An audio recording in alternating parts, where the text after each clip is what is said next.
자, 안녕하세요. 중국 왕조라고 하는 게 사실은 한족 국가로서 대단하다라고 말할 수 있는 거는 한나라, 그 다음에 송나라, 그리고 명나라 이 정도밖에는 없습니다. 나머지는 대부분 이민족이거나 아니면 찢어져 있던 시대들이거든요. 다. 그래서 특별히 뭐 내세울 만한 왕조가 별로 없어요. 그러니까 중국 하면 굉장히 대단하다라고 생각할지 모르지만 실제로는 그 주변 이웃은 아니지. 주변 국가들의 안 그러면 주변 민족들의 점령을 통해서 이렇게 확대되고, 제가 그래서 그런 얘기 해드렸잖아요. 중국은 문화의 용광로뿐만이 아니고 민족이나 그 다음에 이웃 국가라고 하기는 좀 그런데, 이웃 국가는 사이가 좋아야 이웃 국가지. 이게 쳐들어가는 건데, 그래서 다 먹는 대로 아무튼 중국에 다 녹아버려요. 그래서 중국은 맞으면서 땅이 커지고, 그리고 중국 한족 국가로서 내세울 수 있는 거는 한나라, 송나라, 그 다음에 명나라. 그런데 한나라도 사실은 굉장히 이게 유약한 국가예요. 별로 이렇게 크게 메리트가 없는데, 송나라는 개창 초기부터 문치주의를 주장하면서 두드려 맞은, 그냥 맞다가 몇백 년을 맞다 버티다 나라가 끝났어요. 그리고 명나라가 이게 생각보다 이게 또 매가리가 없습니다. 그때 정화의 대원정 때 좀 잘 나갔으면 좋았는데 나가지도 않고 나중에 이제 왜구들이 침탈해 오니까 해금 정책이라 해서 바다로 안 나가요. 바다로 안 나가. 해양 봉쇄. 미쳤지.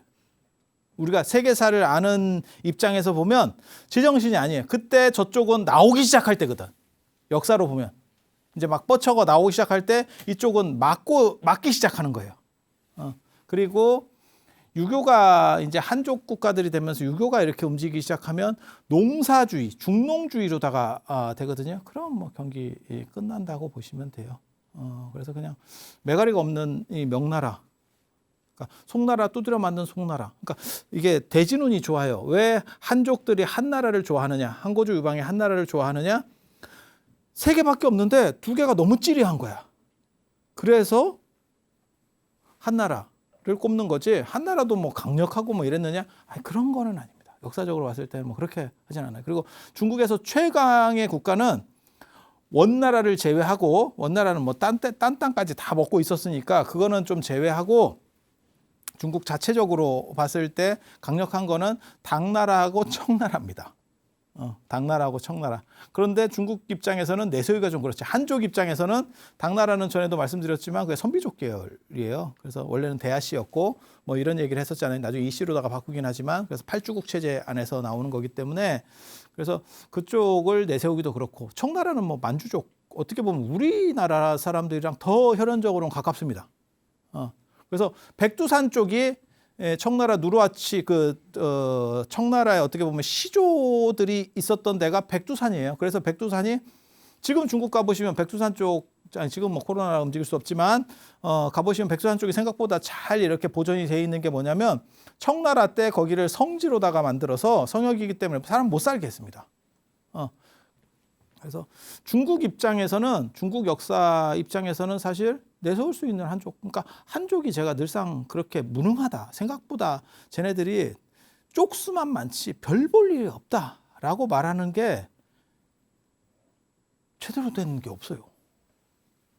나중에 이제 청나라 얘기할 때 또 얘기를 하겠지만, 황제 중에서 제일 대단한 황제를 꼽으라 그러면 누구를 꼽냐면 당태종, 이세민. 그 다음에 청나라 때 천고일제. 나 그 말 너무 좋은데. 천고일제. 1000년에 한 번 나올까 말까 하는 황제. 강희제입니다. 강희제. 어떻게 그런 수식을 붙이지? 정치도 진짜 잘해요. 정치도 진짜 잘해. 땅도 지금 중국보다 더 넓습니다.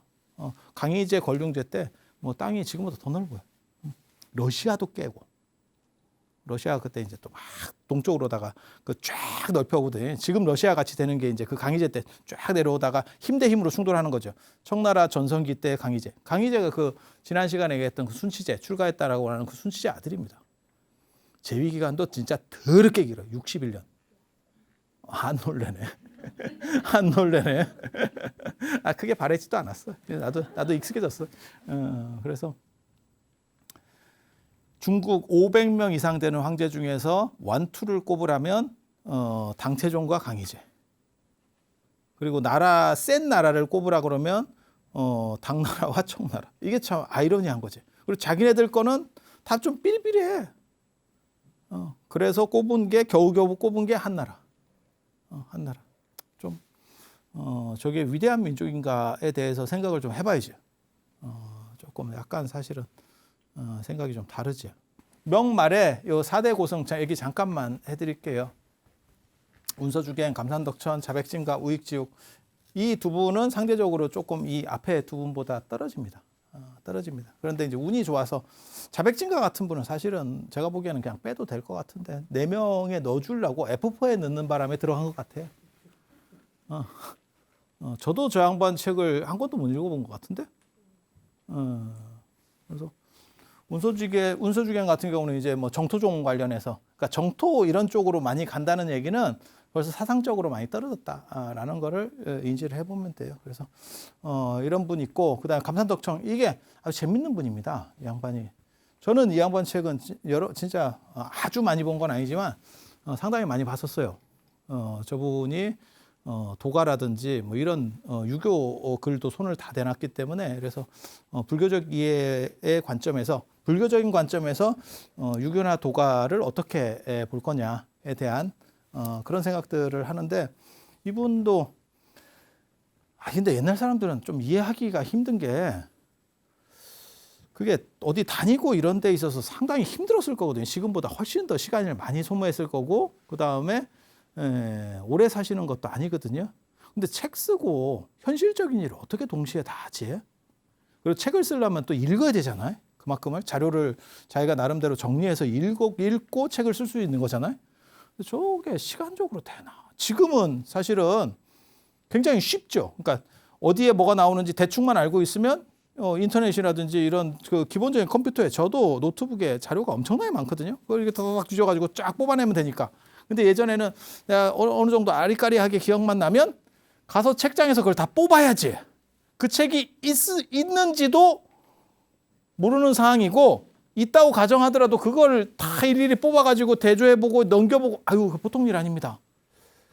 그리고 이런 분들은 또 이게 나댑니다. 특징이. 이게 강남으로 유배, 뭐 옥사 이렇게 하면 정치적으로 문제가 있기 때문에, 그러니까 민생이 힘들기 때문에 약간 그냥 순수 종교인이 아니고 사회 개혁을 하려고 했다는 뜻이에요. 저거는.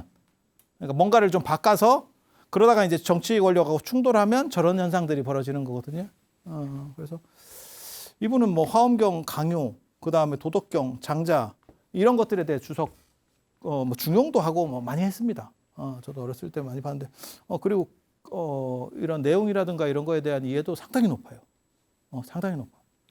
그래서 결국은 강남으로 유배 갔을 때 조계산 보림사, 지금 남아선사, 광동성에 있는 육조 해능 스님을 모신, 그게 우리가 조계종인 이유도 저 조계산 때문에 시작이 되는 거고, 저 남아선사에, 이 조계산 남아선사에 육조 해능 스님이 모셔져 있는 그 육조 해능 스님 진신이 있거든요. 이 등신불이. 그런데 그게 한 분이 아니고 세 분이 있어요. 세 분이. 이렇게. 세 분의 등신불이 있어. 그러니까 사람들 생각하기로는 등신불, 이렇게 육신이 안 썩는 등신불, 등신불의 의미가 좀 다르니까 그러는데, 육신이 안 썩는 등신불을 하면 떠오르는 게 구화산이거든요. 한국 사람들한테는. 구화산의 김지장 스님. 그리고 가면 김지장 스님 거는 탑밖에 안 보이고 탑에 있다더라. 저 밑에 있다더라. 라는 얘기만 있고, 그 다음에 저쪽 백세궁에 가면 무화 스님 등신불. 이렇게 볼 수 있는데, 사실은 요 광동성 남아선사에 가면 세 분이 있죠. 그게 해능 스님, 그 다음에 지금 이 감산 덕천 스님, 그 다음에 단전 스님, 이렇게 세 분이 있습니다. 단전 스님 누군지 잘 모르겠더라고요. 저도. 제가 모를 정도면 뭐 그렇게까지는 아니다라는 생각을 하셔도 돼요. 우리 같은 사람이 모르는데 이렇게 모른다고 얘기할 정도지 안 찾아보잖아. 아니, 모를 수는 있는데 이분이 비중이 있다라고 생각하면 어떻게든 찾았겠지. 이게 어떤 사람인지에 대해서 막 찾겠지. 근데 그냥 몰라도 될 것 같아, 이런 생각을 하고 있다는 얘기는 그렇게까지 중요한 분은 아니구나. 아니, 저는 맨 처음에 갔을 때 감산 스님 있는 거 보고 제가 깜짝 놀랐어요. 내가 고등학교 때 읽었던 그 감산 스님의 책들이 있는데 그 감산 스님을 여기서 보는구나. 이러면서 감회가 새로 왔다고. 감회가. 그 스님이 여기 있네. 그래서 여기 돌아가셔요. 이 얘기 하려고 내가 저 얘기만 아니었으면 내가 지난 시간에 저 명말 4대 고승을 그냥 쭉 한번 얘기만 하고 끝! 이러려고 했는데 내가 이 얘기를 하려고 오늘까지 끌고 온 거요. 그래서 우익지육 스님은 운서 스님의 손재자예요. 운서 중에. 이 성간책진이라는 게 우리나라에서 상당히 사실 번역돼서 많이 팔렸었어요. 불광출판사에서. 저도 어렸을 때 저 책을 읽었었는데 이런 거 다 고등학교 때 읽었어요. 참, 나는 그러고 보면 어렸을 때 할 일이 없었어. 학교 공부는 안 했어. 맨날 이런 거를 봐. 이게 굉장히 진기하지. 얼마나 부모님이 억장이 울었을까?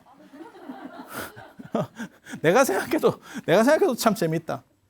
그래서 이렇게 되고 이분이 이제 쓴 게 주역선해라고 이 주역선해를 우리나라에서 최초로 번역하신 게 탄원 스님입니다. 그래서 주역을 선해 입장에서 해석하는 그래서 개인적으로는 저랑 또 인연이 되는 거죠. 그래서 탄원 스님이 이제 노자, 장자, 주역 이런 거에 대해서 굉장히 밝으니까 그리고 거기서 당신은 이제 선불교와 관련된 부분들을 어떻게 관점들을 취할 거냐라는 생각을 하니까 저런 거를 이제 그 시절에 저걸 번역했다는 건 제가 보기엔 굉장히 대단한 거예요. 왜? 대부분의 사람들은 저 책이 있는지도 모릅니다. 저런 책이 존재하는지도 몰라. 그러니까 주석서 뭐 여러 개 있는 거 그렇지 않을까요? 아니야. 안 그래. 이게 종류가 워낙 많기 때문에 어떤 거를 중심으로 봐야 될지 판단한다는 거는 상당히 어렵습니다. 금강경 같은 경우도 마찬가지예요. 그게 주석서만 유명한 주석서만 수백 가지 이상 있어요. 그래서 어느 거를 중심으로 볼 거냐가 정해지면 안목이 쓴 겁니다. 벌써. 근데 탄원 스님 정도면 지금 같으면 저게 별 볼 일 없어요. 왜? 지금은 자료 구하기가 굉장히 쉬운 상황이니까. 근데 탄원 스님 정도 세대에서 저런 거를 판단해낸다는 거는 상당히 어려운 일이에요. 그래서 이 어른이 굉장히 다방면으로 많이 보셨구나 라는 생각을 할 수 있는 그런 정도라고 보시면 되겠습니다. 명말 4대 고승 같은 경우는 삼교 통합 중심으로 하고 그 다음에 정토종이 점점점 정토가 세진다는 얘기는 불교적인 사상이라든가 이런 색깔들이 많이 떨어졌다더라. 그리고 사상이라든가 이런 것들이 낮아질 수밖에 없는 거는 사실은 그 연원을 거슬러 올라가며 당나라 때 회창범난 때 한번 싹쓸이를 당했고 그래서 깊이 있는 것들이 많이 사라졌고 일단 사라지게 됐고 그 다음에 지난 시간에도 얘기했지만 외부적인 충격이 사라졌고 그러니까 인도 불교가 몰락하면서 그래서 내부적으로 움직이다 보니까 저렇게 된 거고 저건 이제 불교의 거의 끝 쪽이라고 보시면 됩니다. 그래서 불교적으로 의미가 있느냐라고 보면 별게 없어요. 그리고 나중에 이제 청나라에 들어서면 청나라가 이제 끝날 때쯤 가면 기가 막힌 난이 일어나지. 명나라나 이런 때는 홍건적의 난, 뭐 백년교의 난, 뭐 이렇게 했다면 청나라가 끝날 때 가면 태평천국의 난, 홍수전의 태평천국의 난이 납니다. 세상이 얼마나 바뀌었는지를 알 수 있죠. 왜? 태평천국이라고 하는 거는 기독교를 표방한 반란이에요. 홍수전이 예수의 동생이다라고 하면서 나오는 거예요. 그거 굉장히 재밌죠. 그 얘기는 뭐예요? 이제 불교는 거진 끝났는갑다. 이게 그러니까 힘으로써 뭔가를 할 수 있는 정도에서 벗어났는갑다. 오히려 서구적인 게 힘을 쓰기 시작하네. 이 생각을 해보면 됩니다. 좀 안타깝죠. 자, 이런 정도 하고 중요한 거는 명나라에서 어떻게 보면 학문적으로 사상적으로 가장 중요한 거는 왕양명입니다. 왕수인. 개인적으로 저도 굉장히 좋아하는 사상가고 그 다음에 인물적으로도 너무너무 멋있어요. 이 사람. 제가 중국 철학자들 중에서 제일 제가 개인적으로 아시는 분은 아시지만 제가 현장파 삼장법사 현장 스님 되게 좋아하고 그 다음에 이 왕수인 굉장히 좋아합니다. 개인적으로 왕수인의 특징이 뭐냐면 나 저런 사람 명장에 속하는 사람 명장.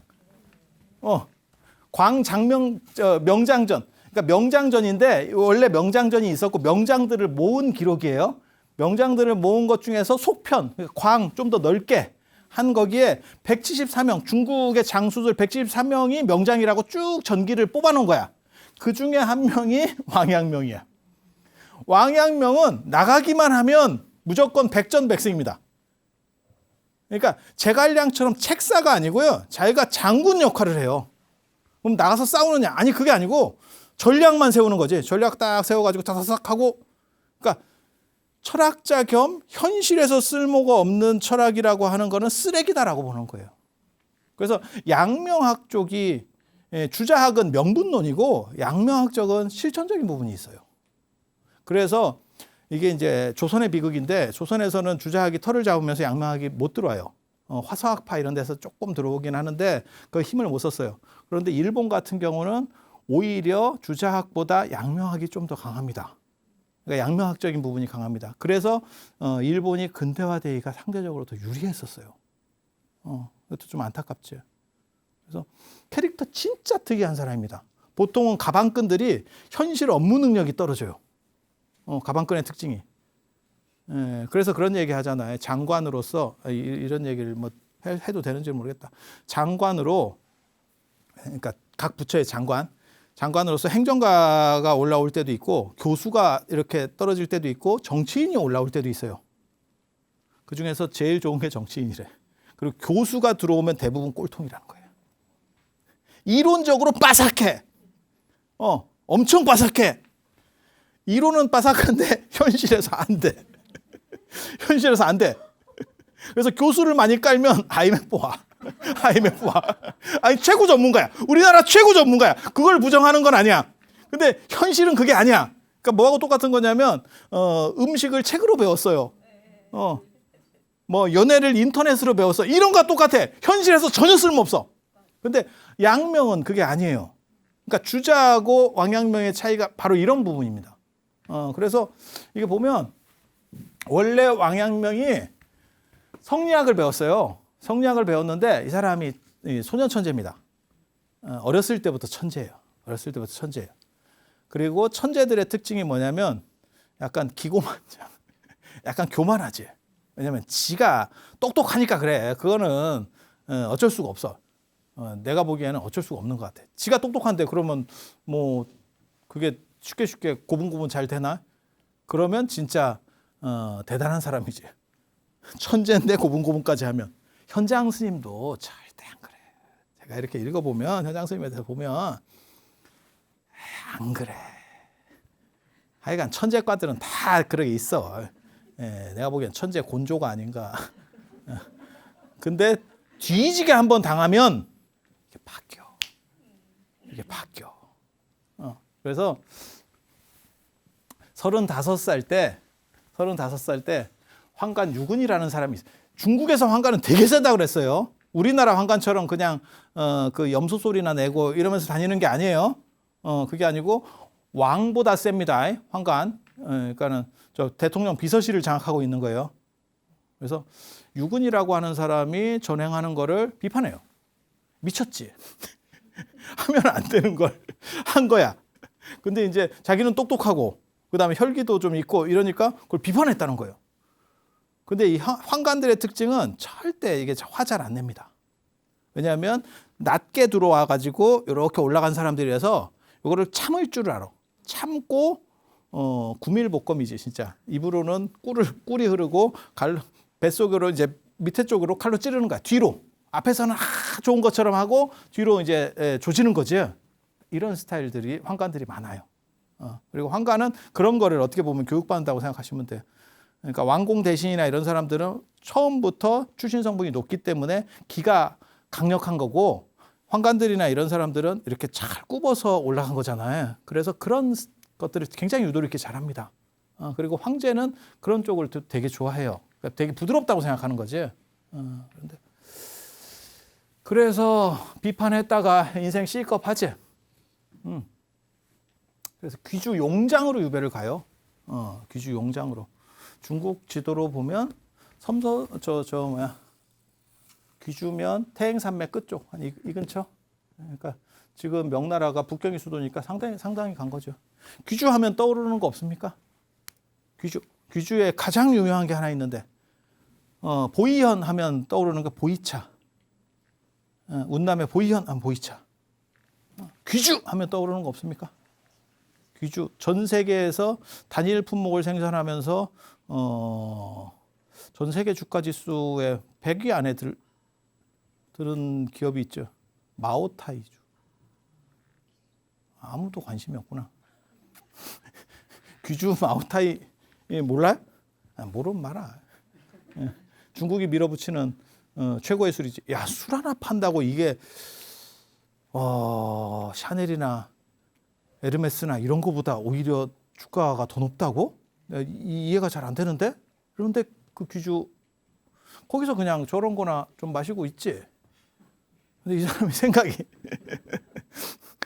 이게 좀 다른 거예요. 똑같은 현상 속에 처하더라도 그걸 극복할 수 있는 사람이 이제 승리자가 되는 거예요. 그래서 처음에 성리학을 배웠는데 성리학은 일사일물의 이치를 다 공부하는 거예요. 요것의 이치, 요것은 어떻게 됐구나의 원리들을 파악하고 또 하고 책을 보고 이런 식으로 해서 공부를 해가지고 요거를 종합적으로 쫙 완성해 간다는 거예요. 근데 저 귀주 용장으로 갔는데 유배도 급이 있습니다. 급이 다 있어요. 저 정도 가면 골로 가는 유배입니다. 그래서 가봤더니 아무것도 없더래. 광활하더래. 책을 볼래도 책이 없대. 책이 없대. 이거 뭐 할 게 아무것도 없는 거예요. 먹을 것도 없고 그래서 그냥 개고생 하다가 오는 거예요. 거기서 무슨 생각을 하냐면 이런 거야말로 이런 주자학이 얘기하는 성리학이 얘기하는 뭐 이치를 강구하고 이건 배부른 소리고 허학이다. 현실에 안 맞는 학문이다. 내 마음 밖에 있는 거는 하나도 가치 있는 것이 아니다. 이거 저 진울 스님 그래도 나오는 건데 이게 양명학이 선의 영향을 받아서 그래요. 그래서 내 마음에서 구할 수 있는 거야말로 진정한 거고 내 마음에 갖추어져 있는 거야 되고 그 다음에 내가 언제나 24시간 쓸 수 있는 거야 되는 거지. 뭐 저기 있고 땅 파서 뭐 100m를 파면 뭐 금은보화가 나와요. 그런 건 다 내게 아니라는 거예요. 저도 그런 생각하거든요. 돈 있는 사람 중에서 진짜 저는 그렇게 생각해요. 저는 내가 쓰는 돈이 내 돈인 거고 내가 가지고 있는 것도 내 거라는 생각은 잘 안 해. 썼을 때 내 거야. 통장에 찍혀 있는 거는 내 건지 몰라. 죽으면 원기가 됩니다. 죽으면 원기가 됩니다. 그래서 저 같은 경우는 굉장히 어떻게 보면 쓰는 쪽을 강조하는 사람이거든요. 그리고 그거는 시대차 때문에 그럴 거예요. 여러분들 세대는 좀 절약하는 세대였고 저희 때부터 약간 풀리는 세대거든요. 그리고 여러분 자녀분 세대는 저보다 더 심해요. 저보다 더 심해. 걔네는 진짜 모아서 쓰지. 모으는 이유가 뭐냐? 쓰려고. 이렇게. 그래서 아르바이트 같은 거 하면 저는 생각이 좀 다르다니까. 저도 옆에서 그런 애들 보면서 깜짝 놀래요. 뭐 6개월을 모아가지고 유럽 여행을 갔어요. 배낭여행을 갔어요. 뭐 이런. 처음에는 나도 그런 생각을 할 수 있겠지만 나는 6개월 동안 그 힘들게 모으면 못 쓸 것 같아. 이게 아까워서. 왜? 그 고생한 게 너무 힘드니까. 처음에는 그 계획을 세웠더라도. 물론 여러분들 세대에 가면 이제 외국 여행을 가요 이러면 저게 배에 기름이 껴서 돈 쓰러 다니는 갑다. 군부 독재 시대 때 사고. 외제는 쓰면 안 돼요. 뭐 이렇게 외국은 가면 안 돼요. 뭐 이런 사고에 이제 길들어져 있는 사람은 또 그렇게 생각할 거고. 근데 요즘 애들 보면 자기가 딱 목표로 한 금액이 차면 때려칩니다. 그리고 바로 갑니다. 바로 갑니다. 그거 굉장히 놀라운 변화인데. 근데 그 과도기쯤에 제가 있어서 아마 저도 이런 생각을 하게 될 거예요. 그러니까 통장에 모여 있는 돈이 내 게 아니고 내가 쓴 것만 결국은 내 것으로 남는 거다. 그래서 현실적인 거냐 안 그러면 형식적인 거냐에 대해서 이 왕양명 같은 경우는 현실. 그래서 실학이라고 하는 걸 생각하는 거예요. 허학과 실학. 모양만 좋고 헛된 게 아니고 이상적인 얘기를 자꾸 하는 게 아니고 그게 어떻게 보면 조선 성리학의 가장 큰 패단이었어요. 패단이었어요. 그래서 마치 무언가를 대단하게 말들은 엄청나게 잘하는데 실제로 외세의 침략이 있었거나 뭐 일제강점기처럼 일본이 어떻게 저렇게 했을 때 아무것도 못해요. 이 바보들이. 예, 처리할 수 있는 건 아무것도 없어. 근데 왕양명 같은 사람은 진짜 대단하죠. 하나의 학문 사상체계를 만들기도 했을 뿐더러 장군으로서는 백전백승이에요. 그 대표적인 게 저 영왕 주신호의 반란이라고 있어요. 영왕 주신호의 반란. 이 굉장히 큰 반란 사건이에요. 10대 정덕제 때인데 영왕 주신호라고 하는 사람이 반란을 일으켰어.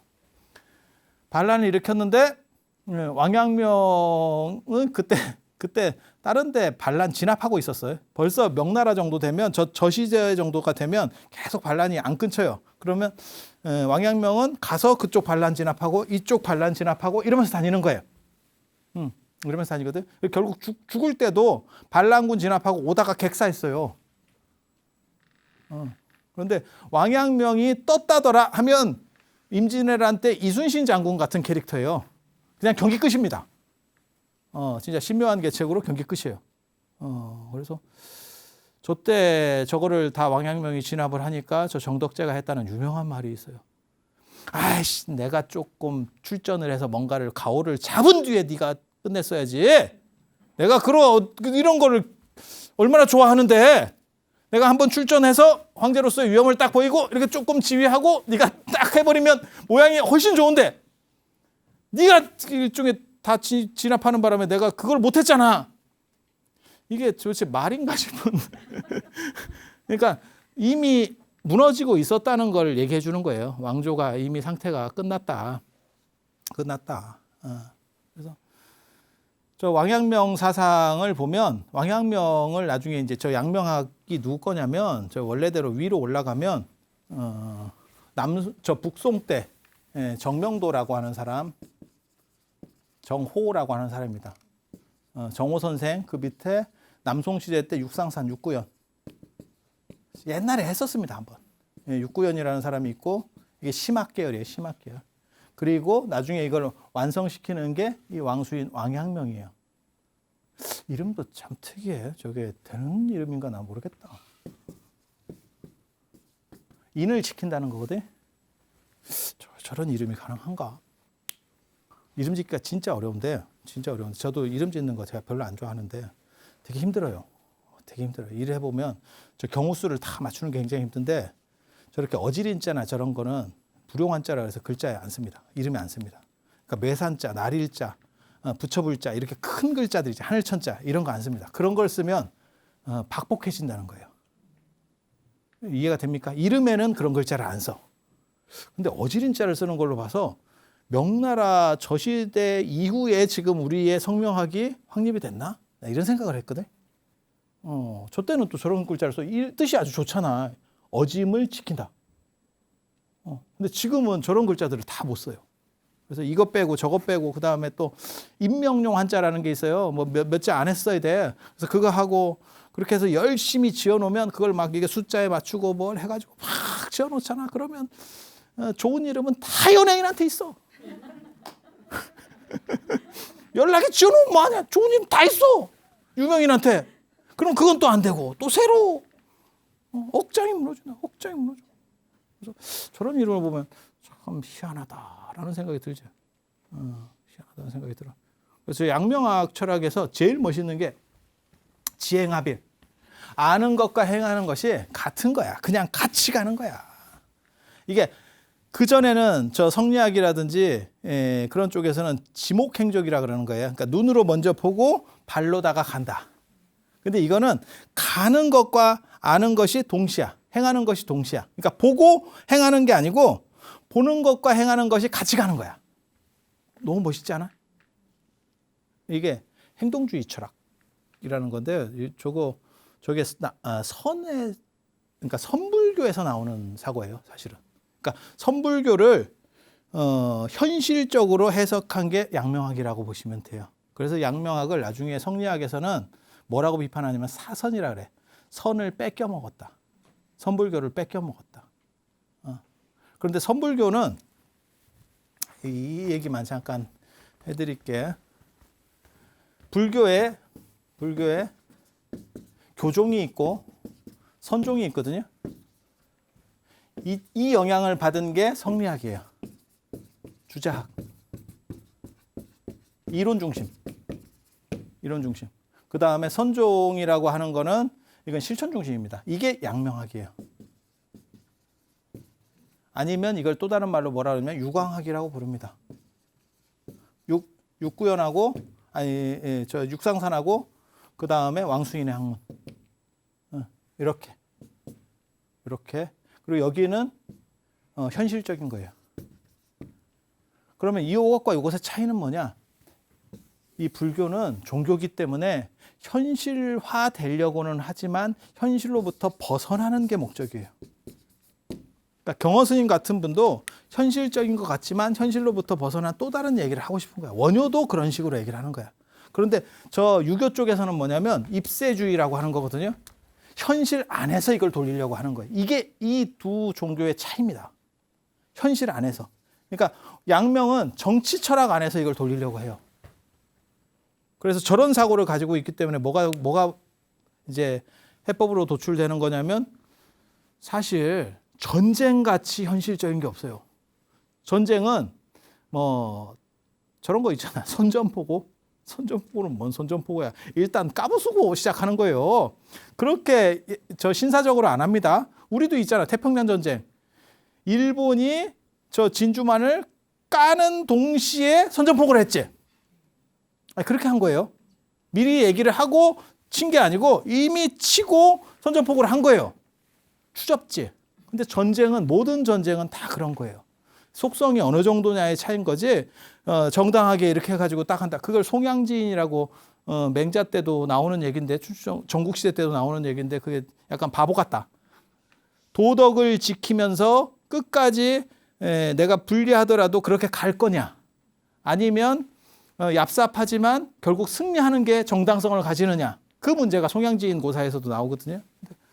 저게 이제 똑같은 얘기라고 보시면 돼요. 그래서 전쟁터에서 실질적으로 쓸모가 있다라고 하는 거는 굉장히 현실적인 사람이에요. 굉장히 현실적인 사람. 아마 누가 그런 정도로 할 수 있을까? 저 우리나라 사람들 중에서 누가 있을까? 유일하게 문관 중에서 사실은 그렇게 했었던 사람이 서희 같은 사람들. 근데 그건 단판이잖아. 뭐 지휘를 하고 막 이런 건 아니잖아. 예. 그래서 책략가가 아니고 정치가가 저렇게 했다는 건 굉장히 특이한 거고. 그런 게 바로 지행합이에요. 지행합.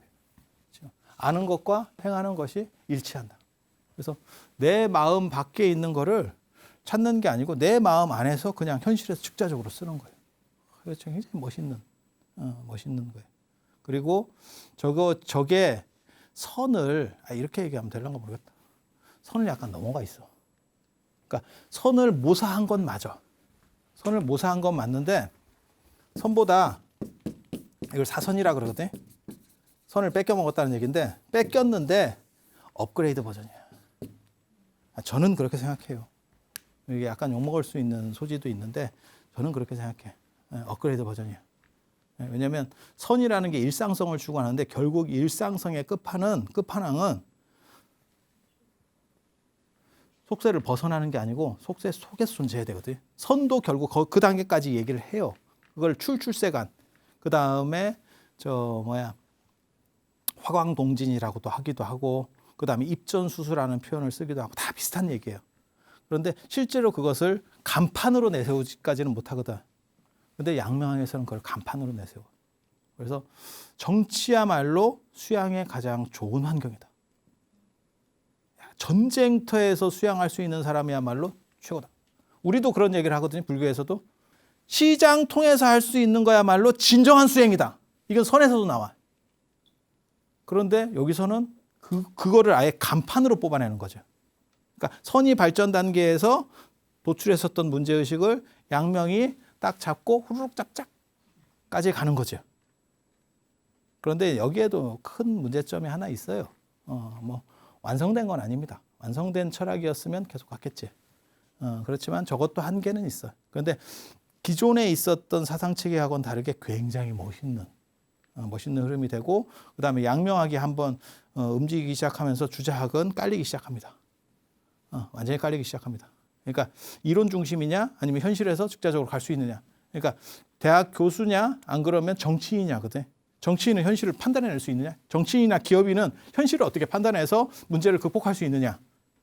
그런데 대학 교수들은 원리적인 사람인 거죠. 근데 양명이 말하는 건 뭐냐면 진정한 원리에 통달한 사람은 현실에서도 그대로 다 먹힐 수 있는 것들을 만들어내야 된다.